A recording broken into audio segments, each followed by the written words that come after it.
G'day guys, welcome to your kind of first online lesson. Hope you enjoy it. What you're going to need today is your course booklet, some pens, highlighters, all the kind of usual stuff you would do in a normal lesson, and we're going to get stuck straight into it. So what I'll kind of do when I start this is I'll share my screen with you. I'm going to have our course booklet up so you're able to see exactly what I'm looking at, and then you can engage with it as I'm going through.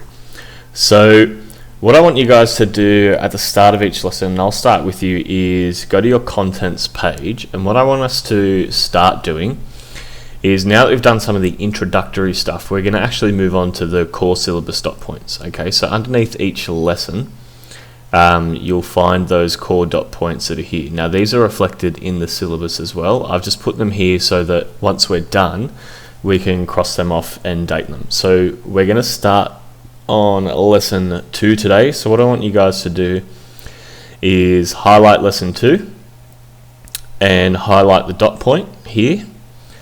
Once you've done that, whatever date you've ended up doing this on, whether it's Tuesday, Wednesday, Thursday, you do it all in one day, or you're going to do one a day, I don't really mind, as long as they're done by the Friday when we have our revision lesson. I just want you to write the date there for me. Okay, so let's say you did it on the 2nd of February or whatever it is, you would then write that date in there and you've highlighted it. So that's just so that you can keep track of where you're up to and what you've done. So let's say you're really sick for a week or two, you can go back into your booklet and find where you've missed or what lessons you need to catch up. But I guess the beauty of online is, if you are sick for a week and you can't actually come into school, these videos will still be here for you and you'll be able to do some of your lessons at home.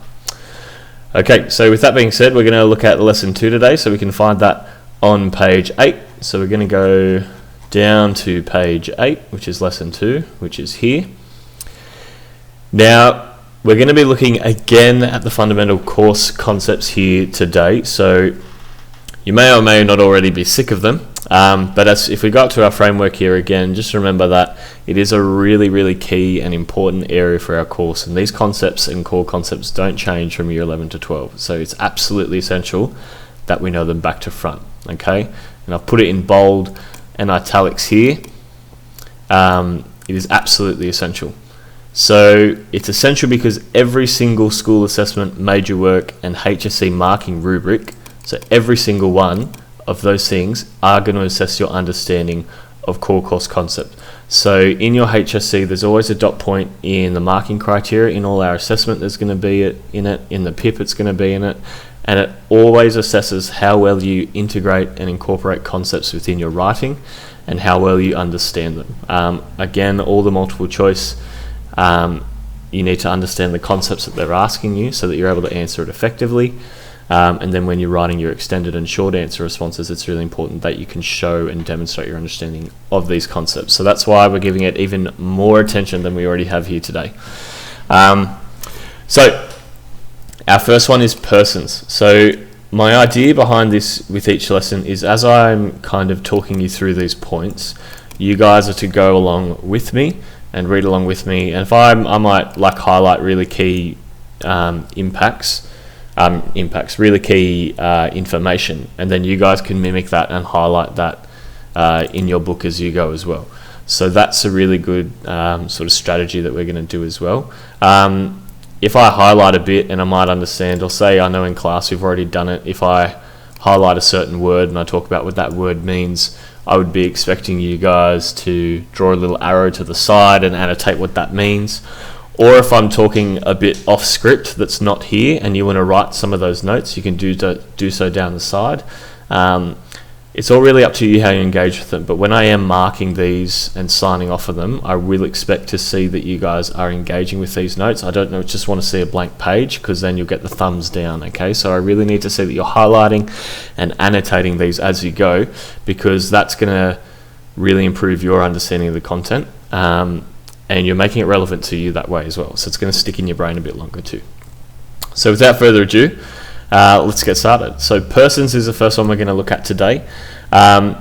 So our identity, personality and character, as well as DNA, our psychological and physiological profile, Sorry, my dog's barking there. Just ignore him. Sorry about that. Stop barking. Come here. Look at him. Look at him. He's sad. He just got in trouble for barking. See it? Good boy. Okay, I'm trying to do a lesson here. You're making it really hard. Okay, be a good boy. Okay? Anyway, sorry about that, folks. Where was I? So persons, it's our identity, personality, and character, as well as our DNA, physiological and psychological profile. So when we're looking at who we are as a person, it's our physiological characteristics. So like, it's our eye color, skin color, hair color, all the kind of physical elements that make up a person, but it's also the psychological profile behind someone as well. So it's the mental aspects. Your cognitive ability to think and reason makes up a person as well. So cognitive is just how you think. So it makes up all those things. That's what a person is. They're not just their physical characteristics or just their mental, they're both of those combined. In understanding the concept of the person, our level of social and cultural literacy develops because we become more self-aware and develop a sense of our own personal, social and cultural identities. So we're going to get to more in this in identity when we look at it in lesson 3. But persons and identity are very closely related. Essentially, the person is just, think of the physical being and the mental being. That's a person. Society, our next one. So society is the context in which we live our lives. Our friends, families, communities, schools, workplaces, social media networks, and social groups we belong to are all social institutions. I'd definitely highlight that. When we're looking at, whenever we talk about society, all of these things, I'm going to be referring to them, and you should in your writing, as social institutions. So our family is a social institution. Friends are a social institution. The school is a social institution. So social media, the workplace, government, and society is made up of all those social institutions. So I've got an image here of a tree to kind of help this idea that if we think of different branches, so we've got like our branch of government. So this tree, I guess, is society. A branch might be government, a branch might be friends or family, and then within that you've got all the people who are filling those roles within the social institution. So this is where we interact with others and typically have a role and status in the context of our society. So for example, let's say we look at this branch of education, for example. We all have a different role and status within those social institutions. So for example, your role is a student, and in that role there's certain expectations and different things that are expected of you, whereas a teacher, I have a completely different role and status to you depending on what my job is and what society defines my role and status is. Okay, so that's kind of a brief look at society there. If we then go to culture, culture is now, a lot of the time this gets asked in the HSC as well. It's a really common one that they do on the multiple choice, a definition of culture. So it's really important that we get this understanding down pat. I mean, they're all important, but especially this one. So culture is our core values and beliefs. Okay, I would definitely highlight that. That is essentially, if you're ever struggling to differentiate between society and culture, culture is the values, beliefs, and indeed our behaviours as well. They're formed and shaped by culture. While society is the context we live in, culture makes up the unseen but defining elements of our way of life. So that's the real kind of big difference. Whereas a social institution says you're a student, you're a teacher, the culture of different classrooms is very different. So the values, say, and beliefs in my classroom and how I would expect you guys to behave, and my values and beliefs on how I think I should teach are very different to the next teacher. Whilst we both share the same role in society, the culture of our classroom and how we go about it is very different, right? I hope that makes sense. Culture defines our lifestyle, which is somewhat ingrained into our being as we mostly behave automatically and do not make conscious choices. So an example I've done here about is this culture around a barbecue or party or greeting someone. So as culture defines our lifestyle, Say if you go to a friend's house, you're not necessarily thinking, okay, I better knock on the door and wait politely now. As soon as they answer it, I'm going to smile and greet them. If I'm meeting the dad for the first time, I might shake his hand, but if it's the mum, I might go in for a hug. All those kind of things and different values and beliefs is all defined by our culture. You're not thinking any of those things really explicitly how I map them out there, but they're still ingrained in you nonetheless. So like if you see someone litter on the street, your culture, your values and beliefs will automatically make you think, or you might think, oh, what a tosser, they're littering, they're polluting and damaging the environment. But someone else who doesn't uphold those core values and beliefs might not even recognise that someone's throwing something out their car window. Do you know what I mean? So the culture that defines our lifestyle, our values and behaviours are really quite a big deal. Our beliefs and ideologies shape how we think and act towards others. So that was the kind of point I was getting to there as well. If you have a particular belief in equality and treating people equal, you may be an environmentalist, so your belief in ideology shapes how you think and act towards others. In that example I use of someone throwing their rubbish out the car window. If you're an environmentalist, you'll believe that that's the wrong thing to do. It's similar if you're a feminist versus if you're not. Different beliefs and ideologies shaping how you think and how you think women should and shouldn't behave. Again, if you're a feminist, you're very pro-equality and equal rights for them and empowering them. And then the few minorities that will oppose feminism have a different idea on how women should act that kind of belong in the 50 odd years ago. And those beliefs and ideologies have shaped how we think and act towards those people, and it changes over time. So that's just a brief example there. It can be almost any kind of behaviour. You can give an example on. Another one, for example, is our justice and legal system. They guide us on what we would consider doing or not doing, and that's ingrained in our beliefs and values. So things like even running a red light. Most people, when the lights go red, everyone stops. That's a cultural belief and value that we have, that when we see a red light, we should stop. If you don't stop, you're breaking our core values as a society.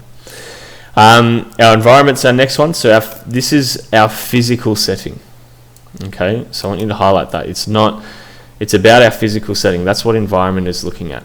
But it has an element where, depending on the environment you're in, that can shape your society, it can shape your culture, it can shape the type of person you become. So for example, environment shapes and determines our human activity. So how you live is influenced by location, temperature, geographical features, etc. So as environment and shapes and determines our human activities. For example, if we live in Australia here, our physical identity is going to be very different to someone who lives up in the snow. Okay, our skin's likely to be a bit darker because we've got more exposure to the sun, whereas theirs is likely to be a bit more paler. They'll have a bit more tolerance to cold, we'll have a bit more tolerance to heat. All those sorts of things also shape our culture and our different activities. So if you're from the snow, a lot of your cultural activities where you're hanging out with friends and such things like that might be around the snow. I know my sister lives in Canada at the moment, and so having that big culture around skiing and snowboarding is a pretty big deal, whereas in Australia it might be surfing because we live near the coast, the weather's good for it. So all of those different things affect our culture, but it's the environment and the physical setting of that environment which allows that to happen. And that also gives shape to unique cultural identities. So an example of that, which we've talked about, is that Aussie outback or surfer identity. If we didn't live in the particular environment we do with beaches and then the outback setting, that kind of cultural identity wouldn't be there. Even this other idea of, like, you've probably seen those memes on the internet about every living creature in Australia can kill you, like Africa has all these lions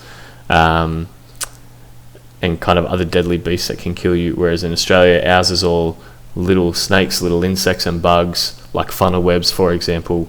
Just a lot of scary stuff that you just don't see anywhere else in the world. That is a culture that has been created because of our environment. If we didn't have those creatures in our environment, that culture wouldn't exist. Even the idea of I'm on Bali time or Fiji time, because so Bali time or Fiji time, if you're not sure what that means, is pretty much if you say you're going to go to a party at 12 o'clock, you might get there at 3 o'clock in the arvo because you're on Bali time. Time is very loose, it's not strict like we are in Western culture, but the only reason that kind of cultural norm exists is because of that really resorty island living lifestyle where you just want to chill out on the beach all day. It even affects things like fashion. So clothing of people from the Middle East, they're generally covered from head to toe, not only for cultural reasons, but it's easily to see how that could stem from if you're in the desert all the time and you've got the sun bearing down on you, the intense heat, to avoid getting sunburnt constantly. And if you think culturally over time, before sunscreen and shelter wasn't as common as it is now, covering up your body head to toe makes the most sense to save your skin from blistering constantly every day. And again, that's shaped a lot of culture in their religious practices and their fashion, and how we recognise them as tourists and things as well. So all of that relates back to the physical setting of the environment affecting how you live. Our last one for this lesson is time. So time is a construct of culture. This is a big point. So what we mean by this is a construct is something that is made up. We're going to go into social constructs a little bit later, but time has different meanings in different cultures, essentially, because how we understand it is a product of our beliefs and culture. For example, time can be split into seconds, minutes, hours, days, weeks, months, years, which is what most people in the world do, and indeed almost every country does. That's the really linear, sequential kind of aspect of time. But if you look at something like the Hindu perspective of time, so in India, the religious practice of Hinduism, they believe in reincarnation. So time for them is like a cycle, kind of like a circle, I guess. That's kind of what it is. So you're born, all your actions on earth develop karma, which, depending if it's good karma or bad karma, when you die, which is the next stage of time, will impact your next life when you reincarnate. So the idea, if you're doing good actions in this life, your next life will be good, and if you're doing bad, the next life you're going to have a bad circumstance. So their kind of idea and aspect of time is cyclical. You're born, your actions on earth when you die affect your next life when you reincarnate. So their time is cyclical. They're not seeing it as second, minutes, hours, days, weeks. They're seeing it as a lifetime in this whole kind of circle. Similarly, if we look at like a Western or Christian perspective of time, where it's linear, it's seconds, minutes, days, hours, months. But even this, with the Hindu perspective, for example, you're still on Earth and your time is just cycled and cycled and cycled again. Whereas the Western or Christian perspective is you've only got one shot. And then the actions that you do here, if you take that Christian perspective, is time is then eternal when you pass over and die into heaven. So that concept of time being, I guess, timeless is very different. And then if we take a scientific approach, that's where the seconds, minutes, hours, days, weeks, and months and years come into it. So even time in of itself is really shaped by culture, but the concept of time can vary. I hope that makes sense. I'll go over a bit more on that on Friday. So what I want you guys to do as well at the end of each lesson, so that's it for the lesson, we're just going to go through those concepts. With your summary tasks, what these are is at the end of each lesson, I may give you an additional task that I want you to do. And for this task, it is briefly outline how each fundamental concept affects your personal life and provide examples. So in your big boy book, this is where I want you guys to write this in. So what I want you to do is in your big boy book, write lesson 2 and the title. So you would write lesson 2, nature of the social and cultural world, fundamental course concepts, and this is your summary. So what you're going to do in addition to the summary tasks, usually, I don't want you to do it today because you've already put these on palm cards, but usually you would go through these core notes and summarize them in your big boy book. You don't have to do that for this though, because I've given you the summary task here. So what I want you guys to do is apply these concepts to your own life. So in your book, when you've written that heading, lesson 2, nature of social and cultural world, and you've written the dot point that it's relevant for, you might even want to write lesson 2 summary and then write nature of the social and cultural world. I want you to then apply each of those 5 core fundamental concepts to your own life. I've written an example here. So my example here is, and it can be as simple and as one sentence as it's time equals, it controls my daily routine, what I do and when I do it. So everything that I do is based around time. I wake up at a certain time in the morning, usually 5:30. I then that gives me adequate time, to be able to eat breakfast, shower, do my face up all pretty and all those kind of good stuff that you guys just think happens overnight, but doesn't. And then even when I get to school times governs when I wake up and go to sleep as well. So it's not just when I'm at school, with period 1, period 2, then recess, and they're all regimented and set in times so we can keep track of what we're doing. But school times as well, for example, if school started at 10 a.m, I might end up waking up later in the morning and going to bed later at night. So even that affects my life, that idea of time. So I want you to write at that for each of the core concepts. They are a pretty big deal, so make sure you do them. And that's it for this lesson. I'll see you in the next one. Bye-bye.